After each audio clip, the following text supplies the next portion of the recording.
The stench of sweat despair and damp wood clung to the air in the Galveston warehouse where broken children were sold like livestock under flickering gaslight. It was 1887 and Texas was reeling from a year of drought, famine, and economic ruin. Desperate families had done the unthinkable, offering their young to factories, farms, and strangers, hoping they'd find better fates than starvation. Samuel McKinnon stood at the back of the room, arms crossed, battered hat clutched in one calloused hand. 42, grizzled from sun and sorrow, he was a man who had built one of the largest ranches in Brazos County with his bare hands, but now stared down the slow death of everything he'd built.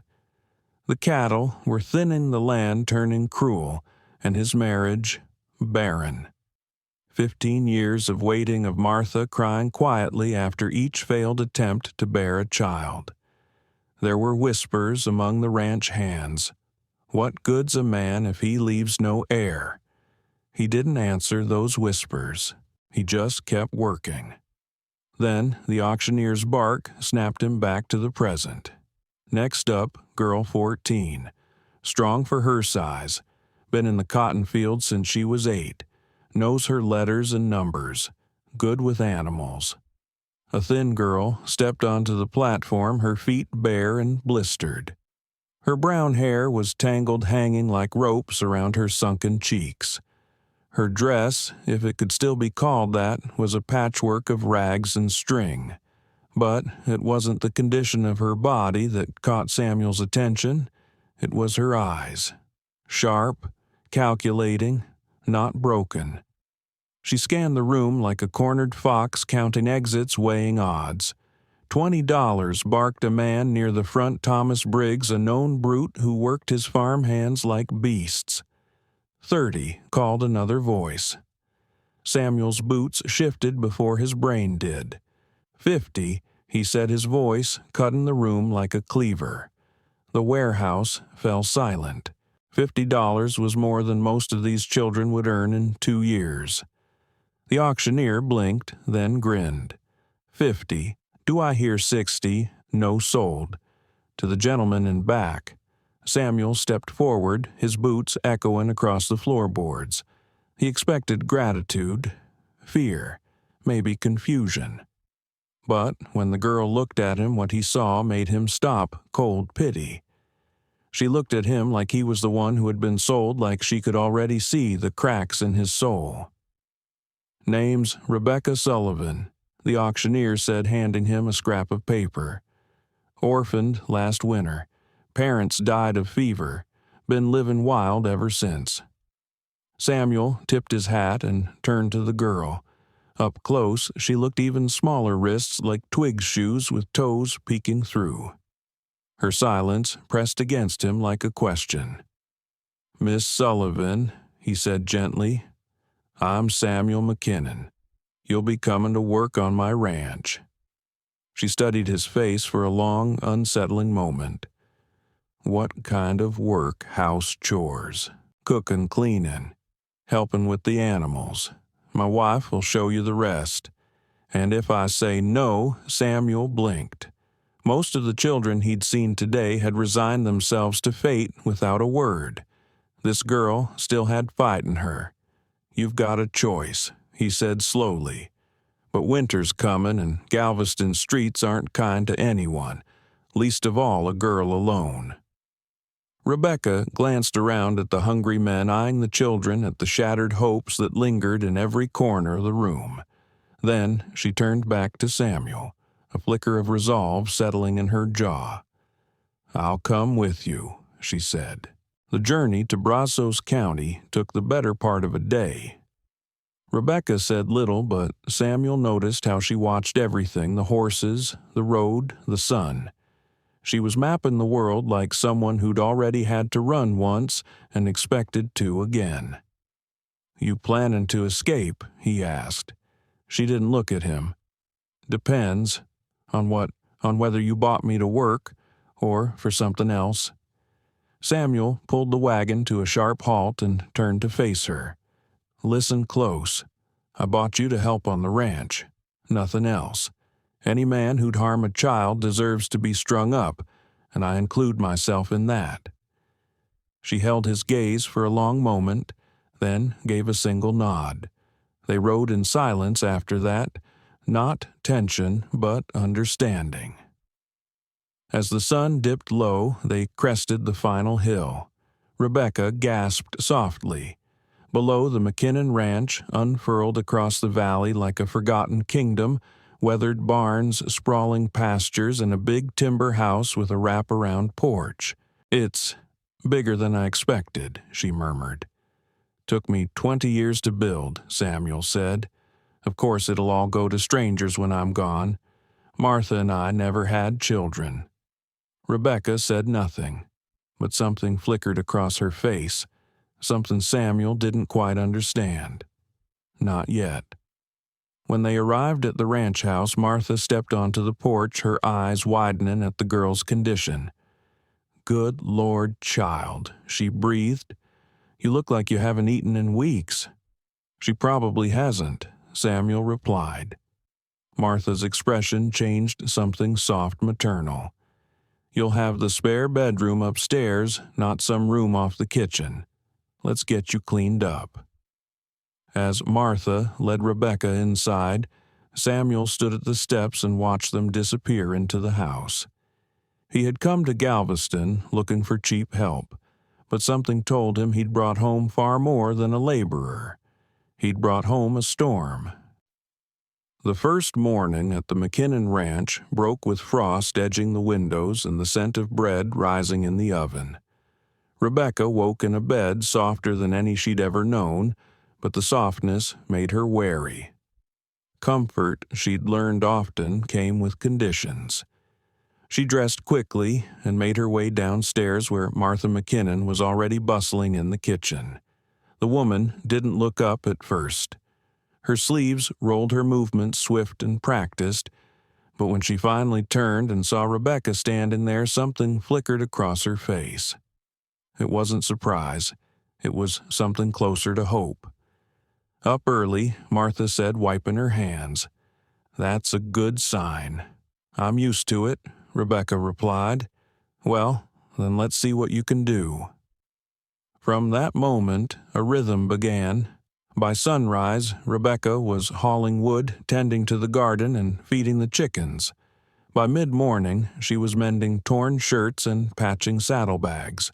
By noon, she was side by side with Martha in the kitchen, chopping vegetables or kneading dough. She never complained, never asked for more than what she was given. But she watched. She learned. And Samuel, though he didn't say much, noticed. "She doesn't just work hard," he told Martha one evening. "She works like someone who's got a purpose." Martha sipped her tea, eyes lingering on the girl outside helping one of the ranch hands doctor a lame horse. "She reminds me of someone," she murmured. "Who," my sister Martha said softly, "before the fever took her, always had fire in her, always wanted more than the world thought she was allowed." Samuel didn't press. There were wounds too deep for words, but even he couldn't deny the change sweeping through the house. Martha, once quiet, brittle, closed off, was laughing again. She hummed while she cooked. She braided Rebecca's hair in the mornings and read to her at night. It started with cookbooks, then poetry, then full novels. Rebecca devoured it all, eyes bright with hunger that had nothing to do with food. One evening, after supper, Rebecca approached Samuel in his study. She held a small slate board in her hands. "Could you teach me," she asked, "teach you what to read better, and math, the kind that helps run a ranch?" Samuel raised an eyebrow. "You already know some of it, just the basics. I want to understand more, like how you know when to sell cattle, or how much feed costs to get through winter." There was no hesitation in her voice, only that sharp, unrelenting focus he'd seen in her eyes the day he bought her. Samuel leaned back in his chair. "It won't be easy. I don't expect it to be." So it began. After the day's chores were done, Rebecca would join him in the study. By lamplight, he taught her how to track expenses, calculate profits, read market reports, and understand rainfall charts. Her questions came fast and her comprehension faster. "She's a marvel," he admitted to Martha one night. "Learns in a week what took me years to figure out." "She's more than a marvel," Martha replied, folding laundry with a gentleness she hadn't shown in years.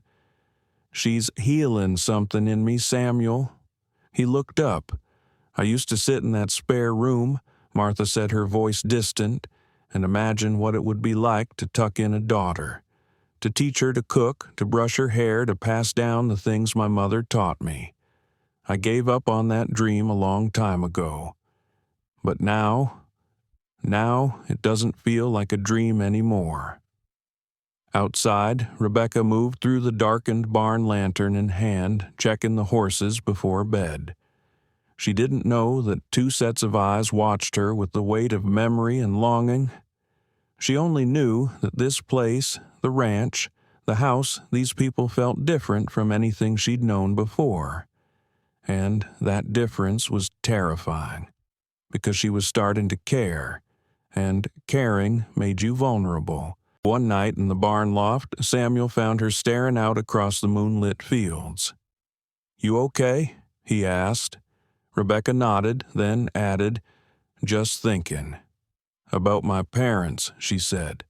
"The auctioneer told you they died of fever. That's true, but there was more to them than just how they died."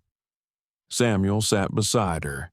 "My pa wanted to start his own farm," she said, voice low. "Ma dreamed of learning to play piano, even saved up for lessons once." She hesitated. "I wonder if I'll ever have dreams like that. You don't already? I don't know if I'm allowed to." Samuel looked at her. "Really? Looked? You're allowed, Rebecca. You're allowed more than you know." She turned to him uncertain. "I can help you learn the rest," he said. "If you want to learn how to run a ranch properly, not just survive on it, but thrive, I'll teach you." Her face lit up in a way he hadn't seen before. Not just joy, but belief. Someone had offered her more than survival. He'd offered her a future. But not all shadows faded with kindness. That same week, a young ranch hand named Jake Winters started lingering near the kitchen longer than needed, watching, smirking, saying little things that made Martha's shoulders stiffen and Rebecca's eyes sharpen. And one night, it would come to a boil. But for now, in those early weeks, the McKinnon ranch was changing, and so was Rebecca. She had come as a stranger, sold for $50 like livestock, but already, piece by piece, she was becoming something else. Family. The McKinnon ranch had fallen into a rhythm. Morning chores, midday meals, and quiet evenings filled with the scent of wood smoke and the warmth of shared purpose. But beneath the surface, beneath the comfort, a storm was building. Rebecca had settled in with a quiet grace, earning not only her keep, but the admiration of all who worked alongside her. To the ranch hands, she was the wiry, whip-smart girl who could mend a harness faster than most men. To Martha, she was the daughter she'd never had. And to Samuel, she was a puzzle wrapped in strength and secrets. Those secrets began to stir one evening as Rebecca sat at the kitchen table, ledger open before her, brow furrowed in concentration. Samuel was teaching her to balance the ranch books, how to track debts, project costs, and plan for drought. She was a quick study, but tonight her mind was elsewhere. "You're distracted," Samuel said not unkindly. Rebecca hesitated, then closed the ledger gently. "Mr. McKinnon, there's something I need to tell you, something I should have told you sooner." Samuel looked up, his eyes steady. "Go on. When you bought me at the auction, I told you my parents died of fever. That part was true, but the rest wasn't." He didn't speak, just waited. After they died, I didn't wander the streets like some orphan. I worked for a man named Garrett Mills. Samuel's expression darkened. The name was familiar, infamous even. Mills ran most of the underworld in Galveston, smuggling extortion, gambling, and worse.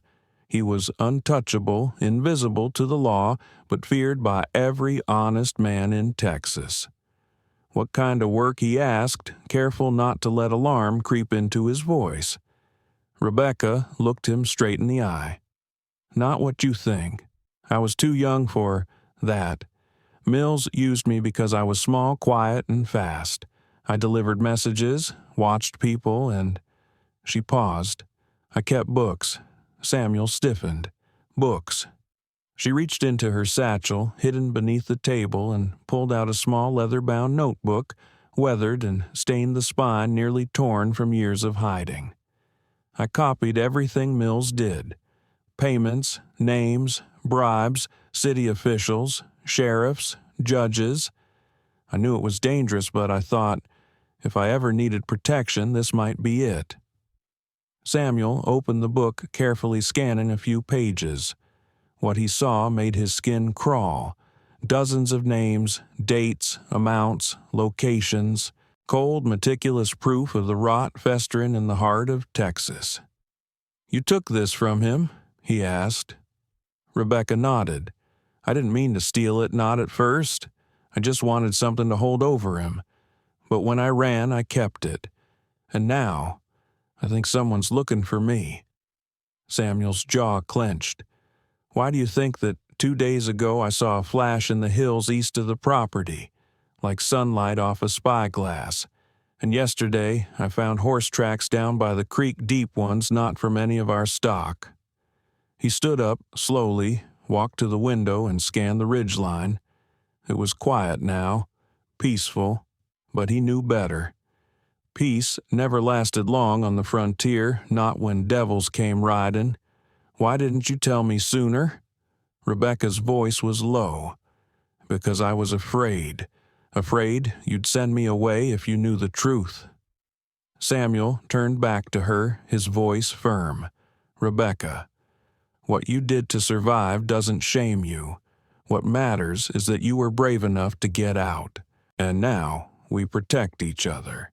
You hear me?" She nodded, eyes glinting with tears she refused to let fall. That night, Samuel called in Tom Bradley, his most trusted foreman. "We've got trouble brewing," he told him. "Set up a watch rotation. Keep your eyes on the hills. And if anyone gets close, I want to know before they can knock." Tom didn't ask questions. He just nodded and moved like a man who'd survived worse. Later, in the quiet of the kitchen, Samuel broke the news to Martha. She didn't flinch, didn't cry. She just reached for the carving knife she'd been using to cut onions and held it in trembling fingers. "If they come for her," Martha said, voice trembling with rage, "they'll find out this isn't just a ranch, it's a fortress." Samuel took her hand gently. "We don't know when or how, but we'll be ready." Martha's voice dropped. "That child's been through enough. She deserves more than a life on the run." "She's not running anymore," Samuel replied. "She's home." In her bedroom that night, Rebecca sewed the ledger back into the lining of her old auction dress, the only place no one ever looked. Her fingers trembled, not from fear, but from memory. The days when she had no name, only a job, no safety, only strategy. But those days were done. Now she had something to lose, and that made her dangerous. The storm didn't come with thunder. It came with hoofbeats. It was past midnight when Rebecca snapped awake in her bed. The wind had gone still, too still. Then came the sound, the dull rhythmic pounding of horses growing louder, closer. Her heart dropped into her stomach. She ran barefoot to Samuel and Martha's room and banged on the door. "Mr. McKinnon Riders." Fast. Samuel was up in seconds. He didn't ask questions. He didn't need to. He grabbed his rifle and tossed Martha a revolver from the drawer. Wake the ranch hands, he told her, and bar the doors. Within minutes, the ranch house was fortified. Lamps were doused, windows shuttered. Only the glint of metal reflected what little moonlight touched the ranch. Rebecca stood in the kitchen, shotgun in hand, face pale but steady. She didn't have to see the riders to know who they were. Jake Winters had returned, and this time he hadn't come alone. 6 figures rode out of the darkness, surrounding the house like wolves circling a wounded beast. Jake's voice rang out from the shadows. McKinnon. Send out the girl, and no one gets hurt. Samuel stood at the front window, his voice cold and sharp. You're trespassing, Jake? Turn around before you make a mistake you can't fix. A pause, then a cruel laugh. You think you can protect her? You don't even know what you're dealing with. She stole from a man who doesn't forgive. Inside, Rebecca's fingers clenched around the stock of the shotgun. She had known this day would come, but not this soon. Samuel glanced at her. You ready? She nodded. Always. The first shot shattered the parlor window. It was answered by a deafening boom from Tom Bradley's rifle in the barn loft. 2 of the attackers dove for cover, returning fire toward the hayloft as the horses screamed in panic. At the back door, Rebecca crouched low tracking movement through the darkness. One of Mills's men was creeping toward the kitchen, knife in hand. She waited until his silhouette filled the window, then fired. The man dropped with a howl, his blade clattering on the stone. Rebecca Martha's voice called from upstairs. You all right? I'm fine, she shouted back, already reloading. The battle raged on for nearly 20 minutes. Shouts, hoofbeats, gunfire, the ranch had become a war zone. But Samuel and his men held their ground. They knew the land, and they fought like it was their home, because it was. Then Jake's voice came again, closer this time. McKinnon, I'm coming under a white flag. Samuel hesitated. Come ahead, hands up. Jake approached the porch, staying half in the shadows, but clearly unarmed. This don't have to end ugly. We just want what she took. The ledger. Hand it over and we'll ride out. That's the deal. Rebecca stepped onto the porch, her shotgun still in hand. The light hit her face, and Jake's expression changed from anger to something darker. There you are, sweetheart. You're working for Mills, she said coldly. You always were. Jake didn't deny it. He doesn't care about you. He wants what's his. Behind Rebecca, Samuel stepped forward. And what makes you think I'd hand over a child to scum like Mills or the evidence of his corruption? Because if you don't, we'll burn this place down. Rebecca looked at him steadily. What if I make you a deal? Jake tilted his head. You don't get to make demands. She ignored him. I give you the ledger, but in return, you take it back to Mills and tell him I'm dead. You bring him proof, a strip of my dress blood-stained. That way, he stops sending dogs like you after me. Jake looked intrigued. And why would he believe that? Because he thinks I'm just a scared little girl, and you'll play the part of the hero who got revenge. Silence hung for a beat. Then Jake shrugged. All right, give me the book. Rebecca nodded, once turned and disappeared inside. In her room, she pulled the old dress from the bottom of her chest and retrieved the hidden notebook from its lining. Then she sliced her palm with a knife, just enough blood to be convincing, and stained a torn strip of fabric. When she returned, she handed both to Jake without flinching. This is all you'll ever get, she said. Jake looked at her, something unreadable in his eyes. You could have had an easy life, girl. Why pick this? Rebecca turned to glance at the ranch, at Samuel standing tall, Martha behind the window, and the ranch hands still watching from the shadows with rifles ready. because this is my home, and I'd rather die fighting for it than live running from men like you." Jake nodded once. Then he turned and rode off his men, limping behind him. Inside, the tension broke like a dam. Martha pulled Rebecca into her arms, trembling. "You brave, beautiful child." Samuel laid a hand on her shoulder.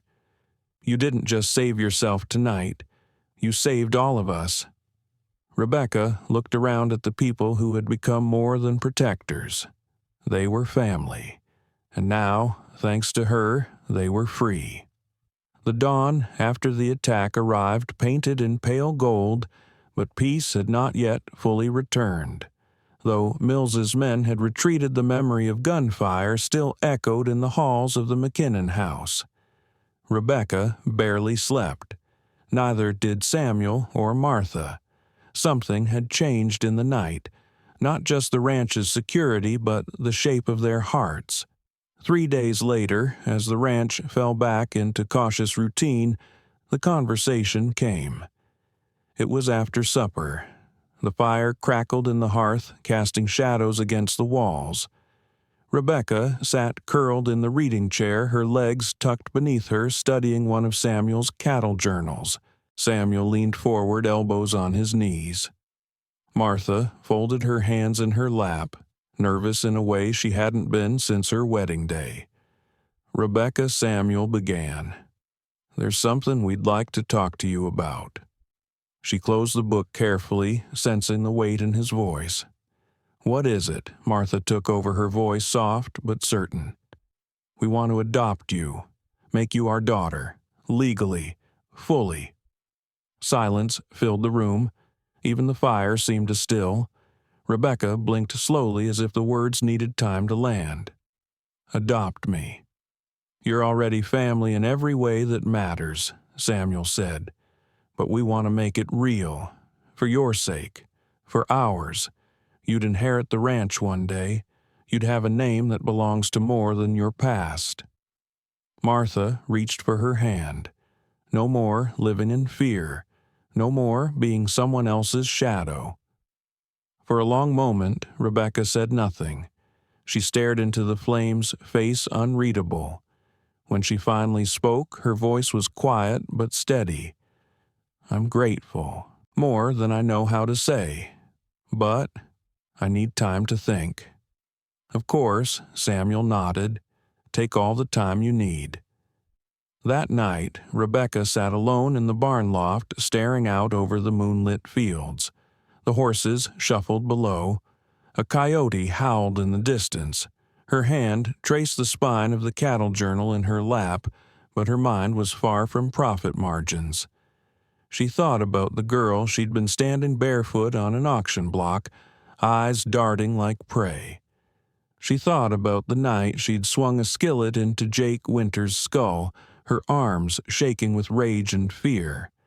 She thought about how Martha brushed her hair each morning as if it were a sacred ritual, and how Samuel's voice turned soft every time he said her name. Rebecca Sullivan was a name she hadn't chosen, but Rebecca McKinnon, that sounded like something earned. The next day, as the sun climbed above the hilltops, Rebecca knocked on the study door. Samuel looked up from his desk. "Come in." She stepped inside, standing tall. "I've decided," she said. He set his pen down slowly. "And I want to be adopted. I want to be your daughter." A flicker of something relief, pride, even fear crossed his face. "You're sure I am?" "But," she hesitated, "I don't want this to be a gift. I want to earn my place. I want to learn everything about this ranch. Not just chores and numbers I want to lead. Someday." "You already are," he said softly. She shook her head. "Not yet. But I will be. And there's something else." Samuel folded his arms, waiting. "I don't just want to help here. I want to help others, kids like me. Ones who don't have a home, who are too smart to be wasted in the streets or trapped in someone's pocket. We could take them in, teach them, feed them, give them a chance." He studied her for a long time. "You want to turn this ranch into a refuge. A home," she corrected, "for as many as we can manage." Just then, Martha appeared in the doorway. "You're talking about the adoption." Rebecca nodded. Martha smiled, her eyes already shimmering. "Then you should know we've already sent the paperwork to Judge Hollins in Brazos. All that's missing is your name on the line." Rebecca stared at her, overwhelmed. "We knew you'd come around," Martha whispered, "but we wanted to be ready when you did." The following week, in a quiet ceremony at the county courthouse, Rebecca signed her name beside Samuel and Martha's. Not Sullivan, Rebecca McKinnon. And, as the ink dried on the page, a chapter of her life closed forever. The child who'd once been bought for $50 had claimed something no one could put a price on: a name, a family, and a mission. What began as a dream over the flickering firelight of one winter evening became a revolution of purpose. 5 years had passed since Rebecca Sullivan became Rebecca McKinnon. 5 years since she signed her name in a county ledger and rewrote her fate. But instead of settling into a quiet life on the ranch, she'd thrown herself into something far greater. She built a haven. The McKinnon Ranch, once known for prime cattle and fine horses, was now whispered about in towns and cities across Texas as something else entirely: a place where lost children were found, where orphans learned trade and dignity, and where no one was judged by their past. It started small. One boy, then a pair of siblings, then another girl from the poorhouse in Houston. Each one arrived the same way: guarded eyes, empty hands, and stories they were too scared to tell. Rebecca met them all the same way, with calm, with kindness, and with rules. "You'll work," she'd say. "You'll learn. But you'll be safe. And no one will touch you with harm under this roof." Samuel and Martha supported her from the beginning, though even they couldn't have predicted how fast it would grow. Within a year, the ranch had expanded to include a new bunkhouse, a schoolroom, and a workshop where older boys learned blacksmithing and carpentry. The barn housed not only animals, but opportunity. Rebecca was no figurehead. She was the engine. She negotiated cattle sales in Kansas City and leveraged deals with buyers in Chicago, always getting more than the ranch used to fetch. She tracked rainfall-balanced ledgers and wrote contracts late into the night by lantern light. When men in town scoffed at the idea of a woman handling livestock trade, she corrected them with numbers and results. In just under 5 years, the ranch's profit margins had increased by 30%. But it wasn't just about money. It was about change. Every child brought to the McKinnon Ranch was given 3 things: a clean bed, honest work, and the chance to learn. Rebecca developed individualized plans. Some learned agriculture, others bookkeeping. Girls trained in animal care. Boys learned weaving or sewing if they wanted. "Skills have no gender here," Rebecca insisted more than once when outsiders sneered. And the children, they flourished. David, the angry runaway with scars on his back, became a skilled farrier. He now taught newcomers how to shoe a horse with pride and patience. Sarah, abandoned at a church doorstep, learned to read at 13 and began tutoring younger children at 16. Others went on to work in town to open shops to start lives that once felt impossible. Each one a flame reignited. One day, in the spring of 1892, Rebecca stood on the porch beside Samuel as a wagon approached from town. Tom Bradley was at the reins, and beside him sat 3 children, thin, dirty, and wary. Rebecca's heart tightened the way it always did when new arrivals came. She saw herself in their eyes, the guarded posture, the way they scanned everything for danger. Samuel turned to her. "You sure we're ready for 3 more?" She nodded. "We have room, and we have purpose." That night, as Martha cooked a meal big enough for 20, Rebecca sat with the newcomers, Marcus, Anna, and Billy, and told them what she told every child. "You're not prisoners. You're not burdens. You're here because someone gave me a chance. And now I'm passing it on." Marcus, 12 and defiant, sneered. "And what if we don't want your charity?" Rebecca's voice was calm. "Then you can leave. But before you do, talk to David. Ask him where he'd be now if he'd run when things felt uncomfortable." The next morning, Marcus was in the stables, learning to sweep stalls. That summer, Rebecca held a meeting with the growing ranch family. "I have a proposal," she said. "We make it official. Not just a ranch, not just a home, but a place of training, a school, a sanctuary." The older children, now young adults, cheered. They were no longer just survivors. They were mentors, builders, leaders. Martha, her hands folded proudly, whispered to Samuel, "She's not just our daughter anymore. She's the architect of something holy." Samuel nodded, eyes never leaving Rebecca. "She's turning this land into more than I ever dreamed." And so the McKinnon Ranch became a place of salvation, where broken lives were rebuilt, where fear was met with strength, where a girl once sold at an auction now gave others their first taste of freedom.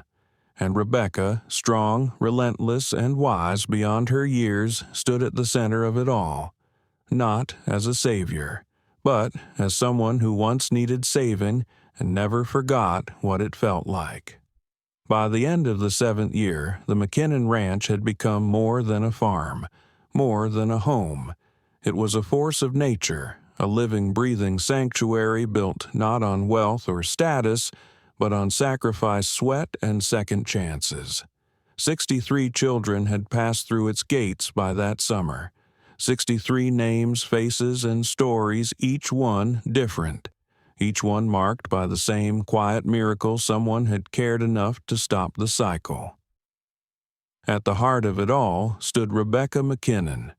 Now, 24, she was no longer the wiry girl bought at auction. She was a woman of presence, commanding, respected, sharp as a branding iron when necessary, soft as a lullaby when needed. She ran the ranch with military precision and maternal instinct, weaving compassion and discipline into a code that all who lived there understood: you were safe. But you had to earn your future. One warm evening, as the sun melted into the Texas hills, Rebecca stood outside the barn, watching the older boys stack hay while 2 younger girls chased chickens across the yard. A familiar voice broke her thoughts. "You ever think about having children of your own?" Martha asked, stepping beside her with a tray of lemonade. Rebecca smiled but didn't answer right away. Sometimes, she admitted. "But every time I think about it, I look around, at them, at all of them, and I realize I already have children, dozens of them." Martha didn't argue. She understood, deeply. Samuel joined them moments later, his hands calloused from repairs on the southern fence line. "We've been meaning to ask you something," he said, brushing dust from his sleeves. Rebecca tilted her head, curious. "We know this place can't run without you," he continued, "but it's grown bigger than any of us imagined. You've built something incredible here, and we think it's time to make it official." Rebecca's eyes narrowed slightly. Official, how Samuel handed her a folded document, an updated deed to the McKinnon Ranch. Her name now listed as equal partner with legal authority over all operations, assets, and future decisions. Martha smiled. "It's not a gift, it's recognition." Rebecca's hands trembled slightly as she held the paper. This is everything. You earned every acre," Samuel said. "But more than that, you've given this land a soul A mission. That night, after dinner, the ranch family gathered in the main hall, now converted into a school by day, dining hall by night. Candles flickered along the walls. Laughter echoed. David played a tune on a broken fiddle he'd learned to fix. Anna led a group of younger girls in a dance that ended with everyone collapsing in giggles. Rebecca watched it all from the back of the room, her heart aching in a way she couldn't describe. Not with sadness, but with purpose so fierce it felt like fire in her chest. Later, when the children had gone to bed, she returned to the porch where James Bradley, Tom's younger brother, was waiting. They had grown close over the years. He was steady, loyal, a good man with eyes that saw the world the way she did. He'd asked her once if she'd ever consider marrying. She hadn't answered. Tonight, maybe she would. "You've got that look again," James said, nodding at her thoughtful stare. "What look? The one that means you're about to change everything." Rebecca chuckled softly. "I've been thinking. That's never a small thing coming from you." She looked out over the darkened fields where lanterns flickered in bunkhouses and barn doors were locked taut. "I don't think I want a traditional family. I don't think I need one." James didn't flinch. He just waited. "These children," she continued, voice firm, "they're mine in every way that matters. I don't want to stop what we're doing. I want to expand it, grow it, turn this ranch into something that lasts long after we're gone, a place where kids come to build lives, not just survive them." James nodded slowly. "Then let me help you, whatever that looks like." Rebecca turned to him, her eyes shining in the moonlight. "It looks like this. You, me, all of us. Not chasing the life we were told to want, but creating the one we choose." Within 2 more years, the McKinnon Ranch had doubled its capacity. A second bunkhouse was built, a proper classroom, a medical shed. Local ranchers donated supplies. Merchants from Dallas began offering apprenticeships. Even the state took notice. But none of that mattered as much as the quiet wins. A boy who once wouldn't speak now teaching others how to weld. A girl who flinched at raised voices now singing lullabies to younger children. Rebecca, once property, now a matriarch of mercy. And though she never had a child by blood, she raised an army of futures. Not with sermons, but with shelter. Not with promises, but with proof. In the summer of 1893, the sky over Texas turned cruel. Clouds vanished, the wind grew sharp and dry, and each sunrise brought a deeper crack in the earth. Rivers thinned into muddy veins, wells ran dry, and cattle began to collapse in the fields under the weight of heat and hunger. The McKinnon Ranch, once a thriving beacon of hope and healing, now stood on the edge of ruin. It wasn't just a drought, it was a reckoning. Rebecca stood in the field one morning watching dust swirl around a dying calf. The sun beat down like punishment. She'd counted 12 livestock losses that week alone. Feed prices had doubled. Nearby ranches were selling off entire herds or shutting down altogether. Samuel met her at the fence line, face drawn.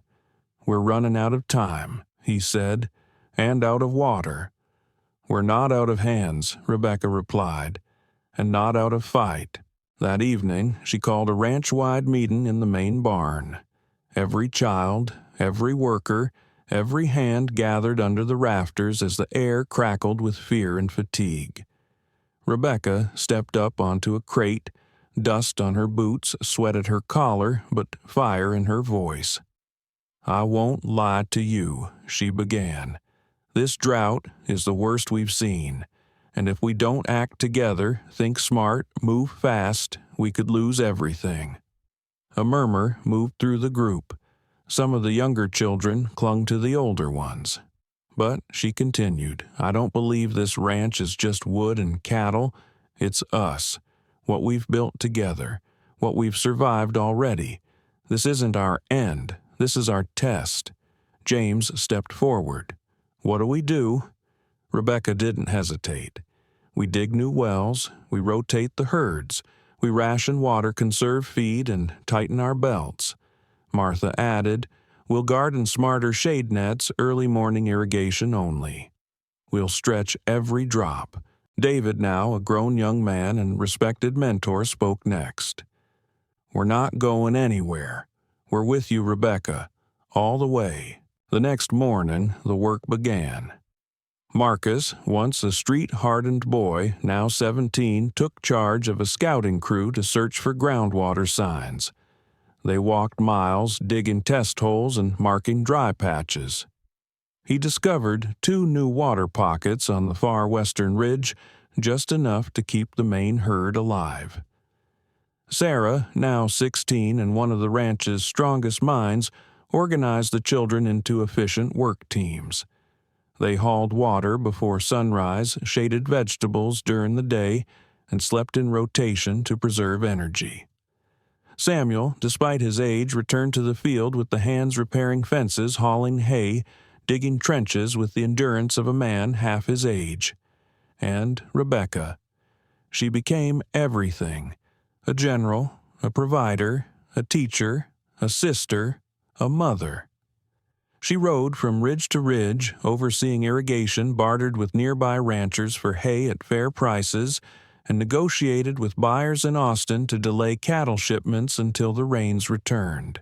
Every night she collapsed into bed with blistered hands and raw shoulders. But she never broke. And because she didn't, no one else did. By August, most of the county's ranches had either closed or been sold off to Eastern investors. But the McKinnon Ranch stood firm, wounded, yes, but alive. Still producing, still sheltering. Then, one night, during a particularly dry lightning storm that sparked brush fires to the east, the children huddled in the bunkhouse as Rebecca stood on the porch, with Samuel watching the flames flicker far off in the hills. He handed her a canteen. "You've grown into something else entirely." She accepted it without breaking her gaze. "You once said this land would go to strangers when you were gone. It's not going to strangers, Samuel. It's going to family." He smiled through tired eyes. "You've done more than save this ranch. You've saved the souls in it." By late September, the rains returned not in torrents but in enough gentle bursts to break the worst of the drought. The land would heal. So would the people. But something fundamental had shifted. Rebecca was no longer just the girl who'd survived the past. She was now the leader of the future, and every child on that ranch knew they were following someone who would never ask for more than she'd give, and who would never, ever give up.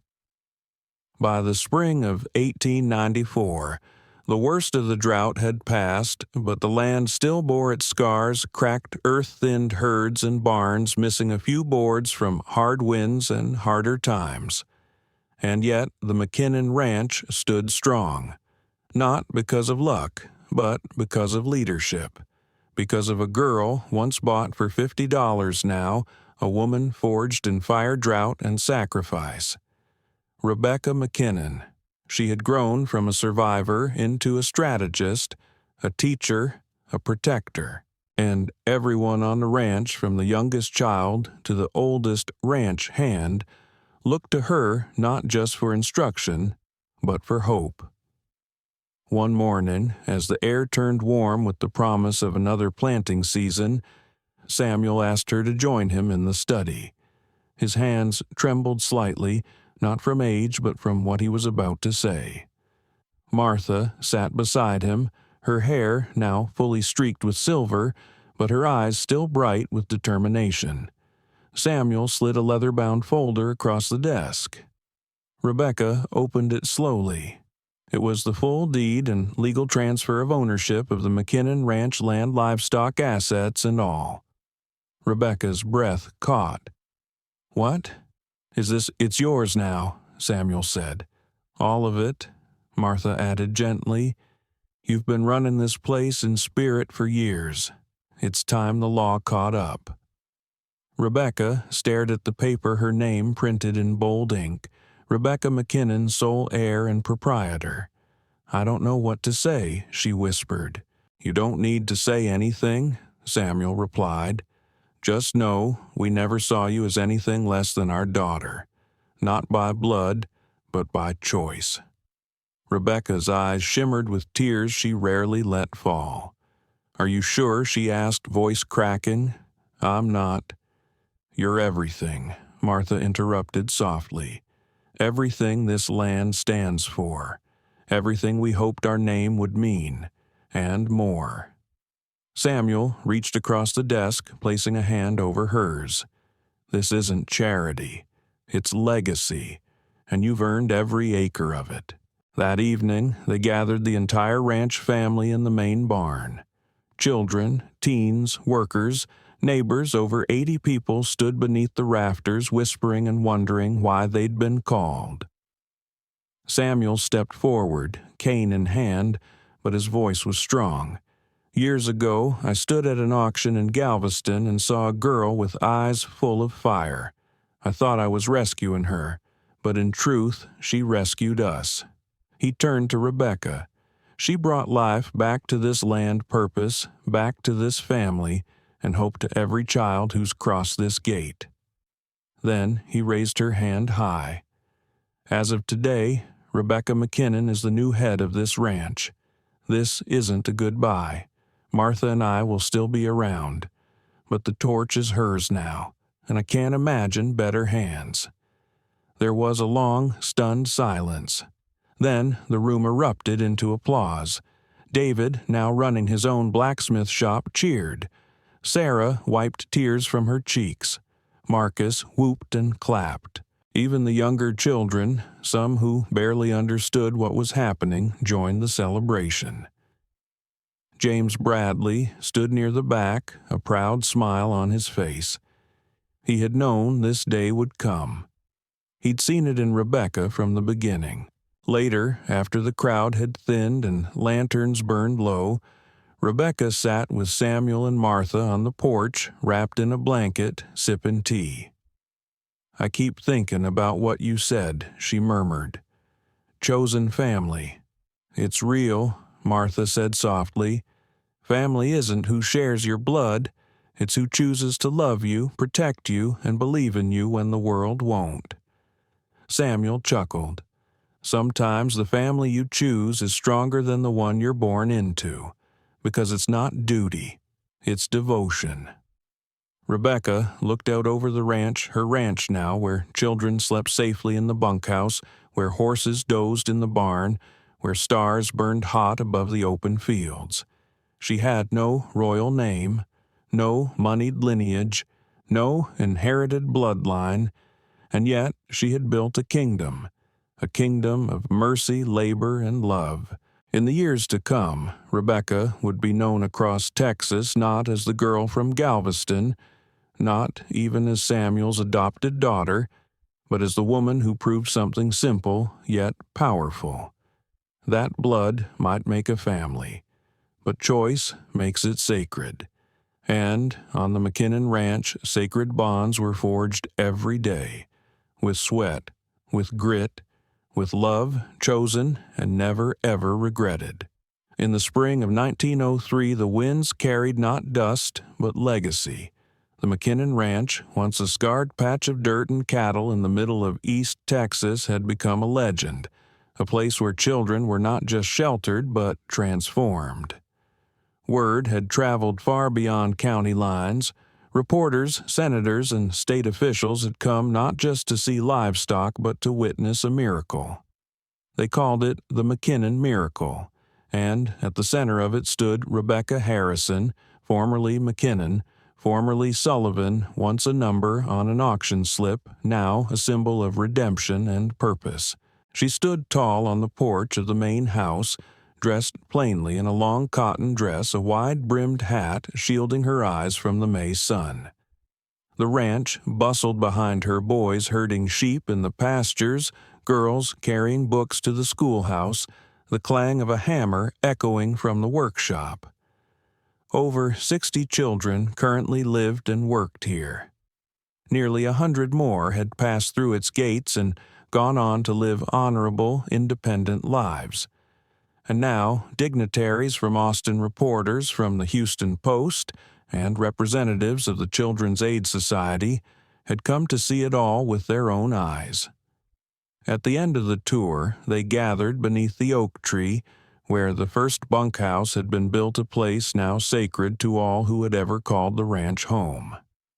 A wooden stage had been raised, and Rebecca stepped onto it without notes, without ceremony, but with the quiet fire that had always defined her. Governor Joseph Sears himself took a seat near the front. "Mrs. Harrison," he said, "you've built something unprecedented here. The state is considering replicating your model. But before we do, we want to hear from you. What's your secret?" Rebecca glanced at the rows of children seated before her, then back at the crowd of officials, donors, and press. "There is no secret," she said, her voice calm and firm. "Only something we seem to forget in the noise of progress and politics, that every child, no matter how poor, no matter how broken, needs 3 things." She raised a hand. "Education. Not just letters and numbers, but the tools to think, question, and grow. Another finger. Opportunity. A chance to work, to learn, to fail without fear, to succeed with support. And the last, belief. Someone who sees their worth before they can see it themselves. Someone who stays. Someone who says, 'You matter.'" She looked down, her gaze meeting the governor's. "You give a child those 3 things, and they will rise. I promise you they will rise." The silence that followed was heavy with respect. Not a sound moved, not even the wind. Then came the applause, loud, lasting, and rising from every direction. Governor Sears stepped onto the platform beside her. "I've never heard it said better." He turned to the crowd.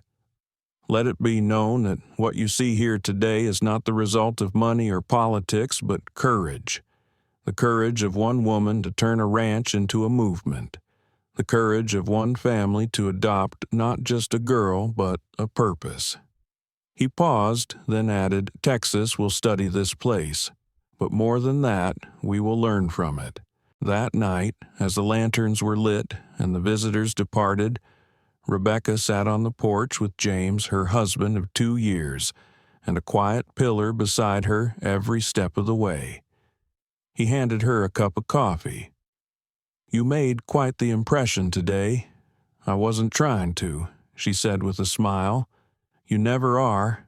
That's why it works."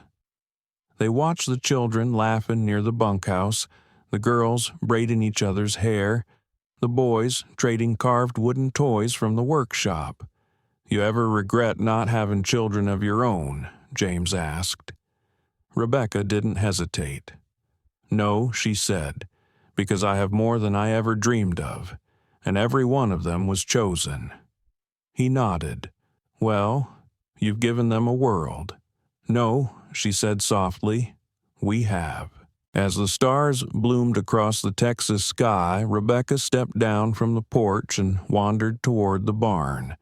There, nailed into the beam above the main door, was a plaque carved by one of the boys years ago. It read, "Home is not where you were born. It's where someone said you belong." She touched it gently, then turned ready for another day, another child, another future to build. 25 years had passed since the day Samuel McKinnon paid $50 for a silent, sharp-eyed girl at a dusty auction in Galveston. That girl, once nothing more than a line in a ledger, now stood at the head of a legacy. It was 1912, and Rebecca Harrison, her hair now streaked with silver and her voice seasoned with wisdom, leaned over the heavy oak desk in the same study where Samuel had once taught her to balance books and read cattle reports. But now it was her turn to teach. Across from her sat a keen-eyed 13-year-old named Elena, her brow furrowed in concentration as she scanned a report. So Rebecca said, tapping a finger beside a column of figures, if shipping the herd to Kansas City nets us $3.50 more per head than Fort Worth, but costs $1.25 extra in transport, what's our net gain? Elena chewed her pencil for a moment. $2.25 per head. Rebecca smiled. Correct. And what does that tell us? That it's not just about price, it's about timing, cost, and planning. Rebecca leaned back in her chair. You're going to be good at this. Elena grinned shyly. Do you think I could run a place like this someday? Rebecca studied her, saw the same fire in her that once burned in a scrawny, suspicious girl with holes in her shoes and a ledger hidden in her dress. I think Rebecca said softly, you can do more than that. I think you can make it better. Outside, the McKinnon Ranch thrived like never before. Where once there was a single bunkhouse, there were now 4. A proper schoolhouse stood near the edge of the orchard. A small clinic served not only the ranch, but neighboring farms, and over 60 children lived on the property, some new, some nearly grown, all with the same story, abandoned, neglected, forgotten, until someone gave them a chance. Some of those children had grown into teachers, blacksmiths, carpenters, nurses, even a lawyer or two. Many had returned to help guide the next wave of lost boys and girls, and they all traced their second chance back to one woman. Later that evening, after the children had finished dinner and chores, the long dining hall was filled with voices, laughter, and music from a fiddle David had built with his own hands decades ago. Rebecca watched from the doorway, arms folded, heart full. Martha and Samuel were gone now, buried side by side beneath the live oak behind the chapel they'd helped build. But their spirit lived in every child who planted seeds, who learned to read, who passed on kindness instead of pain. James, still strong and steady, joined her at the threshold. You've built a dynasty, he said quietly. Rebecca shook her head. Not a dynasty. A future. He smiled. A future born from a past no one thought could become something this good. She looked around the room, the children laughing, the teens helping the younger ones with homework, the ranch hands passing out blankets for story time. And then she whispered, This is what I was meant for. Not to escape what I was, but to transform it, to make sure no child in my care ever feels like they were born to be sold. James took her hand. You did that. You became a guardian, a builder, a legend. Rebecca looked down at their hands. I just became what someone believed I could be. On the 25th anniversary of her arrival, the entire ranch held a celebration. Former residents returned from across Texas, teachers, merchants, soldiers, mothers, fathers. They came with children of their own, wide-eyed and curious to show them the place where miracles were made real. At the ceremony, David, now with streaks of gray in his beard, stood before a crowd of over 200 and said, Before this place, I had no name, anyone said with kindness. But Rebecca, she gave me one, and not just a name but a future. All of us here are proof that the past doesn't have to own you. The crowd erupted in applause. Rebecca stepped onto the platform last. She didn't speak long. She didn't need to. I was once a child no one wanted. She began, her voice strong and steady. Now I'm the mother of hundreds, not by blood, but by choice. What we've built here, this ranch, this family, is proof that the greatest inheritance is not land or wealth. It's dignity. It's opportunity. And above all, it's love freely given. As the sun set over the Texas hills and bathed the ranch in golden light, Children played in the fields, elders shared stories on the porch, and lanterns lit the long paths home. And in the middle of it all, standing still as stone and strong as oak, was a woman who had once been bought, and who had spent every day since redeeming that moment into something holy. McKinnon Ranch was no longer just a place. It was a legacy, a symbol, a promise that no child is too lost to be found again. Core message: chosen, not born. In the end, the story of Rebecca McKinnon, once a girl sold for $50, now the heart of a legacy, teaches us something deeper than survival. Something more enduring than land cattle or even legacy. It teaches us what family truly means. Because family isn't always written in blood. Sometimes it's carved in choices. Samuel and Martha McKinnon never bore children of their own. But in Rebecca, they found something greater than inheritance. They found someone who chose them back. And through that choice, they birthed a new kind of family, one defined not by names on a birth certificate, but by loyalty, sacrifice, and love offered freely. Family is not just blood, it is commitment. It is the courage to say, "You belong with me," even when the world says otherwise. It began with a single act, a weathered rancher stepping forward at an auction and bidding on a girl no one else saw value in. He didn't know he was changing history, but he was. Because that moment, simple, small, human, ignited something powerful. One act of kindness can alter the course of a life. One hand reaching down can pull generations upward.